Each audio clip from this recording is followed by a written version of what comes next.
subject is on trend, then I can talk about it even though I don't like it. Hi. I'm nervous. Can you see I'm shaking? Okay.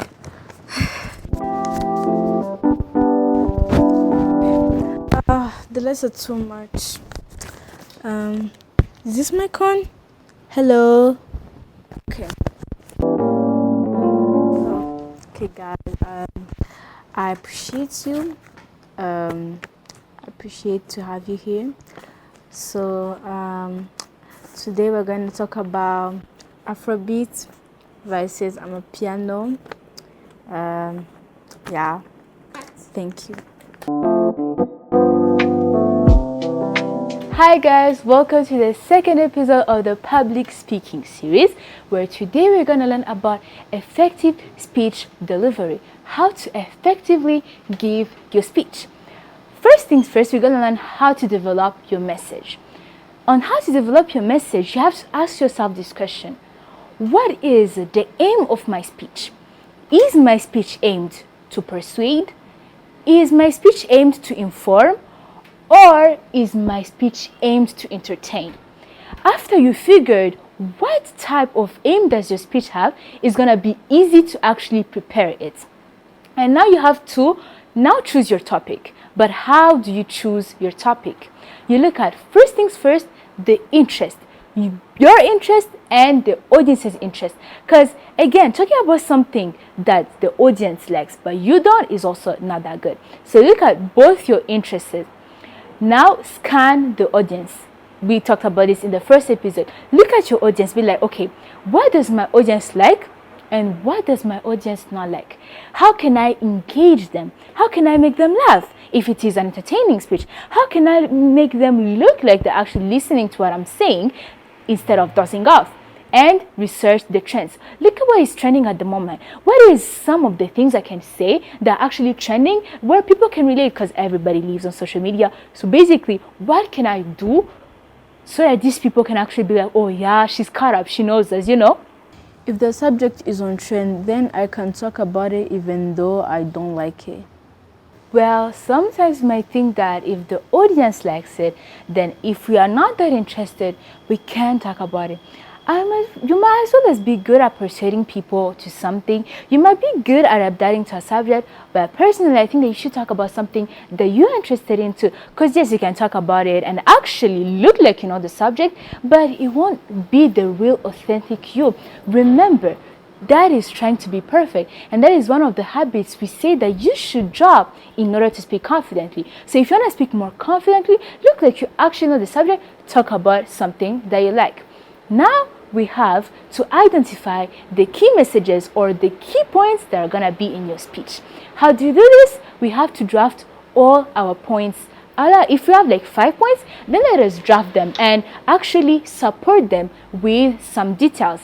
And these details can actually be statistically, because people love this actually. When you give an interesting fact about something, they're like, I didn't know. Especially if your speech is to inform, but it can be either to inform, persuade, or entertain. So draft your points, support them with some statistic details or with any other detail that it doesn't have to do with statistics, and arrange them chronically. Basically, make sure that the first point leads to the second point, the second point leads to the third point, like that. Because if you arrange them when they're disorganized, nobody's going to know. If you start with the third point, then you go to the first point, and you're like, it's just going to be messy. Can your speech be to persuade, inform, and entertain? Well, your speech can be both. Your speech can either be to inform about something, but as you want to inform your audience about something, it can also be in order to persuade them to try something new. Let's say, for example, it's a new coffee shop that you need them to try, and you're talking about something that's related to fast food or food in general. You want them to, you are going to inform them about this place, give them some details. But you also have to persuade them for them to go to try something. And you can entertain them by adding in some jokes, some humor, being like that. And of course, yes, your speech can both be to persuade, inform, and entertain. But there has to be the main one. What is your main one? Which one are you going to focus on more? Now here, we're going to look at some of the things, some of the things you need to actually structure your speech nicely. There are two major things that you have to focus on when you are structuring your speech. Number one is a compelling introduction. You have to introduce with something captivating, an attention getter, an attention grabber. How do you start your speech? You want to start your speech with something. Well, hi guys. I hope you guys are doing good. And today we're gonna talk about sentence. And it's not even fun. Start with a rhetorical question. Start with a story. Start with something. We're gonna look deep into that later. And you have to end with a memorable closing. Now, how do you close your speech? Number one thing you have to do is you have to recap everything you just said. Everything you said in the introduction, in the body, and now the conclusion, you are basically recapping. The second thing you need to do is actually grab the attention, go back to the attention getter. So as you are recapping to something and making conclusion, like giving your final points, go back to attention getter. Let's say, we're going to look this in this example later, but go back to the attention getter so that you can reconnect the audience to what connected them back. And also it has to appeal for action. So recap, appeal for action, and connect back to the attention grabber. What grabbed the attention of the audience in the introduction has also to come back at the ending. You recap everything you just said, you appeal for action. If you're talking about them, if you're one to persuade them to go to a coffee shop, then say it. Be like, please, let us all try to go to this coffee shop, even if it doesn't sound too relevant, but that is some of the examples you should do, and connect back to the attention grabber. Now, let us look at effective delivery. How do I effectively deliver my speech? What are some things I should include, some things I should not include? So the first thing you need to do is engage the audience. I will say this in the first episode, the second and the third. You have to make sure that your audience is engaged. Make sure they're not dozing off. Make sure that they actually look like what you say, like they understand what you're saying, and they're like, oh yeah, I'm getting what they're saying. Another big thing that you have to use storytelling. Does my speech has to be revolve on my personal experiences? Yes, your speech, as I said, has to be using storytelling. And there's some of the things you should follow when you're doing this. Number one, keep it simple. Don't make it complex. Don't make it like a whole 10-minute story of your life or of something you're trying to share with them. Keep it simple. Keep it personal too. Try to make it personal, because when you make something personal, the audience will automatically feel attached to you. Imagine this. Somebody is in front of you presenting something, trying to inform, persuade, or entertain. They're talking and then they start, once when I was 10, you already feel like I'm gonna connect with this person. So try to keep it personal and keep it concise. As you keep it concise, basically keep it small. Don't make it a complex thing. Keep it small. Say the main thing. There's so many things that happen in your life, but then there's this one thing you actually want them to get more than the other. If you want to talk about your experience at a given place, don't start talking about how you prepared for it yesterday, but immediately talk about what happened. So like, once when I was 10, I actually did this and this, and it led to me loving this and this. So the audience won't be like, this is too long, she's trying to make it revolve around her. Yes, when you revolve around you, it is nice, but keep it simple, personal, and concise. Another thing you should do is addressing the audience's concern. Most of the time, especially when public speaking is mostly used in debate, at the end, the audience has some questions, so address them. Like, don't leave the audience like in shock. And sometimes you can even say in your speech, you're like talking about something and then you end up and be like, I know what you guys are thinking. This is irrelevant.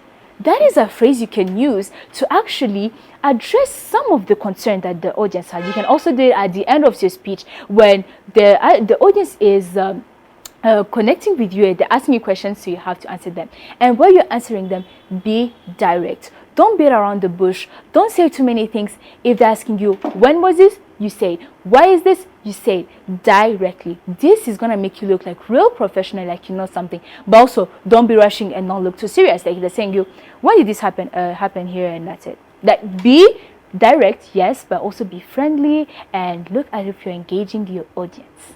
And finally, use emotions. Emotions are one of the greatest key to give an effective speech delivery. when I'm giving something and I look pale, I'm just like, oh, I look pale, I'm not happy, I'm not sad, I'm not angry. And again, when you're giving emotions, actually relate them to what you're saying. If what you're saying is sad, then look sad.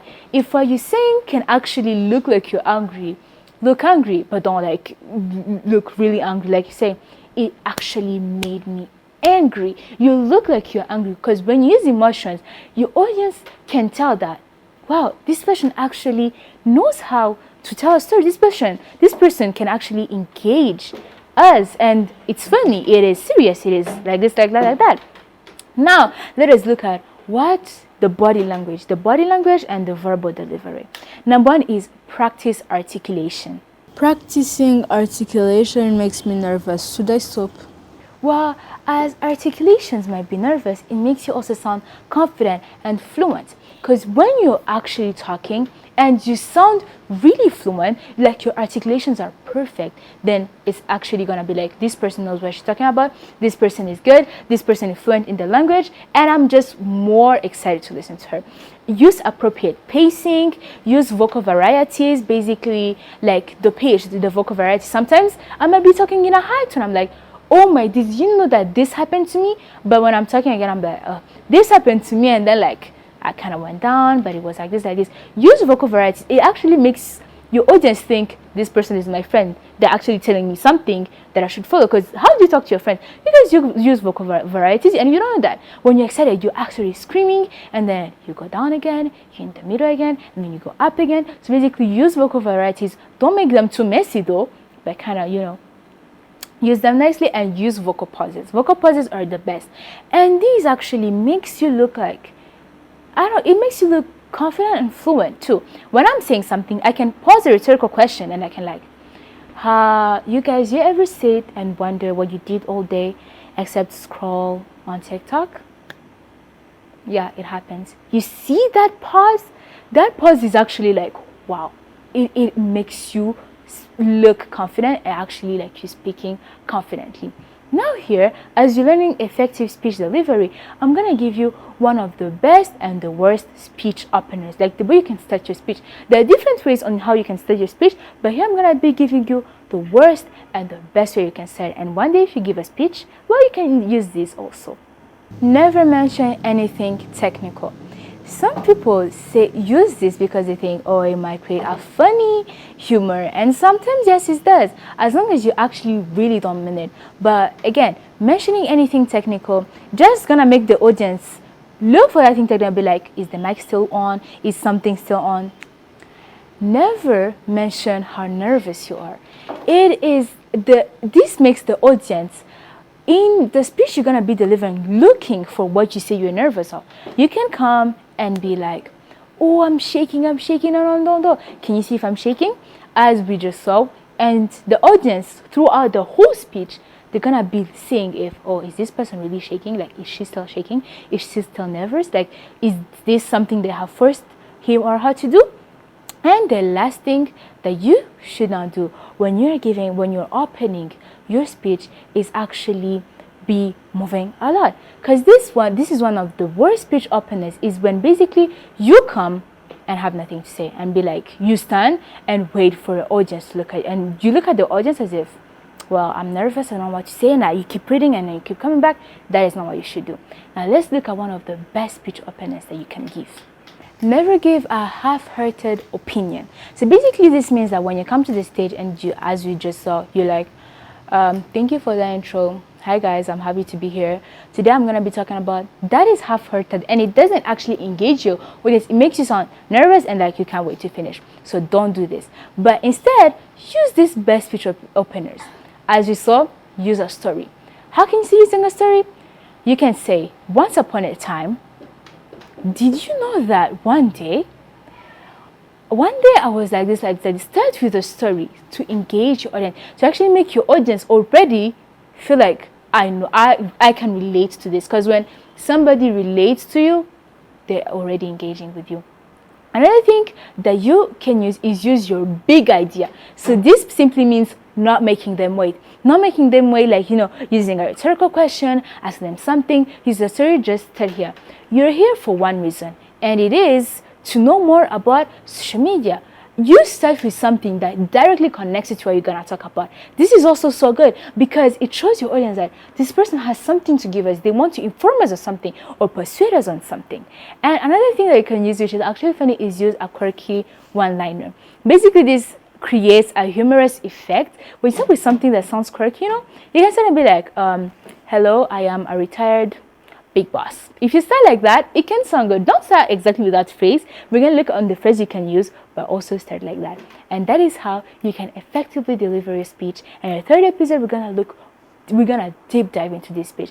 I hope you liked it. Go watch the first episode and second episode. See you guys in the third one. Bye bye.